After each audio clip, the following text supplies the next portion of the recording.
Hey, I'm Matt with 731woodworks.com. Today we're going to build this shelf out of one sheet of plywood and pocket hole joinery. Let's get started. So what I've done is 40 inches wide, 5 foot tall with 3 shelves. I also faced it out with some 1x material ripped down to 1 inch. It gives it a little more finished look versus seeing the plywood or having to use edge banding. So I used pocket hole screws, glue, 1 sheet of plywood, and a 1x6 ripped down 1 inches. That's all the supplies I have in this project. Hey, if you're new here, please consider subscribing. Hit that thumbs up for me. If you share this on your social media, I'll give you a virtual fist bump. That helps us out a lot. So the first thing we're going to do is, this is a beautiful piece of plywood. I actually hate to even cut it, but that's what we're making this shelf out of. So I'm going to break this down, and I know that my shelf is going to be 5 foot tall. It's going to sit on top of another piece so that I can only use 1 sheet of plywood. I'm going to make it just shy of 16 inches wide. Because if you know 16 is going to be 48 inches, which is the width of your plywood. So I'm going to make it 15 7/8 of an inch wide cut. So it's just going to be just shy of 16 inches, and that 1/8 inch is going to be enough for your blade to take out. So when you're cutting, you're going to be losing 1/8 of an inch of material every time you move over. So that should give us 3 equal sized pieces. I only need 2 of them that are 5 foot long at that width, but my shelves I'm going to have 3. I'm going to have 1 on top, 1 in the middle, and 1 on the bottom, even though the bottom's going to be open to sit over the microwave, because this is a shelf that's going to sit on an existing piece of furniture over the top of a microwave. So that's what we're going to do. I want to measure off 5 feet. That way I can take a 16-inch rip down there for a shelf. I'll have 2 5-foot pieces here, another piece there on the end, so that we can take those pieces and break them down for my 3 shelves and my 2 edge pieces. I'm using the Kreg rip cut. If you don't have one of these, mark you a straight line if you're good at cutting straight lines with your saw, or if you have the ability to break down the plywood on your table saw, you can do that. This 4x8 sheet's a little bit too unwieldy for the table saw for me, so that's why I love this rip cut. It cuts up to 24 inches. It's just basically an edge guide for your circular saw. It'll fit almost, I'm assuming, any circular saw. This is an old Master Mechanic saw. This thing's probably older than me. I don't know, it's not that old, but it's kind of old. And all it does is you're going to take the edge guide, it's going to sit on the edge, and then it has measurements here. I highly recommend one of these if you are interested. I'll put a link in the description below. You can check that out for yourself. They're about $40, $30, $40. Well worth the money in my opinion. It helps you break down this plywood. It makes accurate cuts. It's a good jig to have.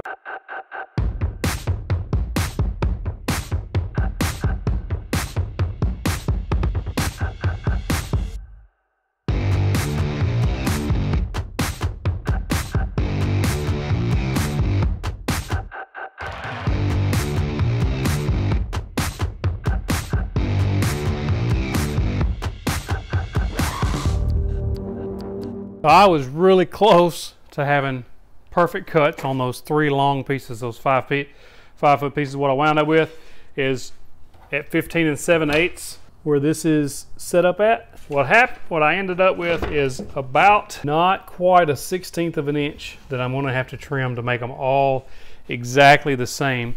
And so what I've done is I went ahead and set my table saw up. I just put a piece up there that was already cut, one of those pieces that I've already cut. I set it up there, set my fence to that width between the blade and there, and then I'm gonna rip this one the same width.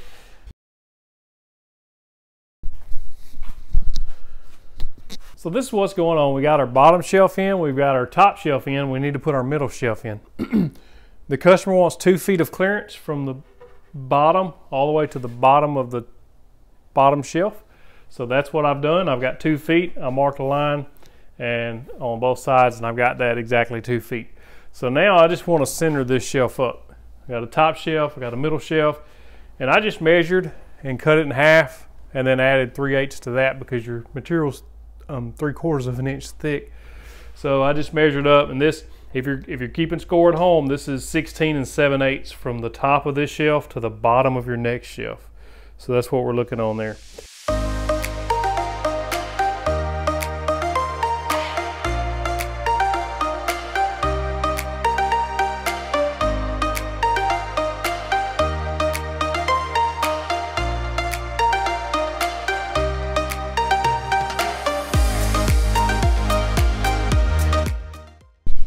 Now you can leave these pocket holes open if you want. that is totally up to you. I'm going to fill them with pocket hole plugs. I'll drop a link in the description. They look like this. However, when you get them, they are made for longer or deeper pocket holes, like the ones you use with the 2.5-inch screws or 1.5-inch material. So when you put these in there, they'll stick out a long way. So my solution to that is I take some garden shears or some leaf shears, and I'll cut them. I'll cut them down to be significantly shorter, but they still have a little bit of the shoulder on there. Let me show you.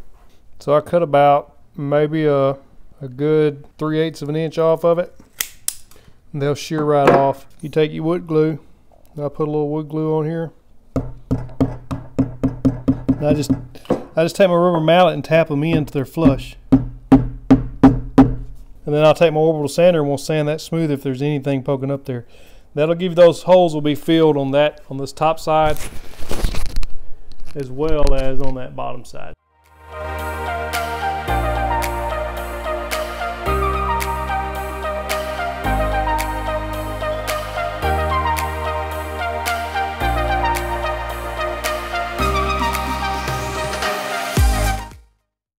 So now that we got everything attached, I haven't sanded this stuff yet, these pocket hole plugs. I'll do that after they're dry, but I want to put an edge or a facing on this or the shelf so that it looks better. But if you want to leave that plywood edge, that's totally up to you. You could do a couple of things. This is called veneer edge banding. You cut it to length and you iron it on. It has like a sticky back that activates when it's hot. If you've seen some other videos like the Christmas tree project, the village Christmas tree project that I did, I used this veneer edge banding in that.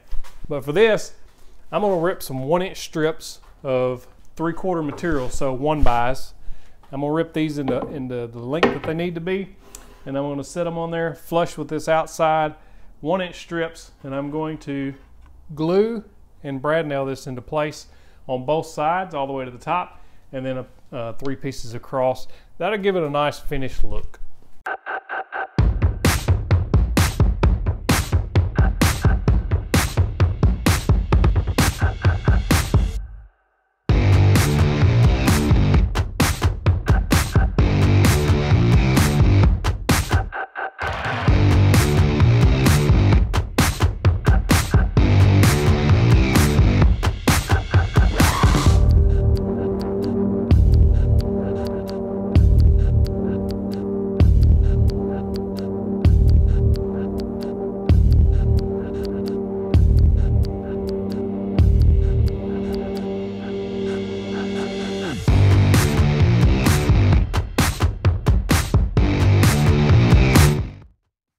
There it is, we got it sanded. How is that? How is that? Man, this thing looks good.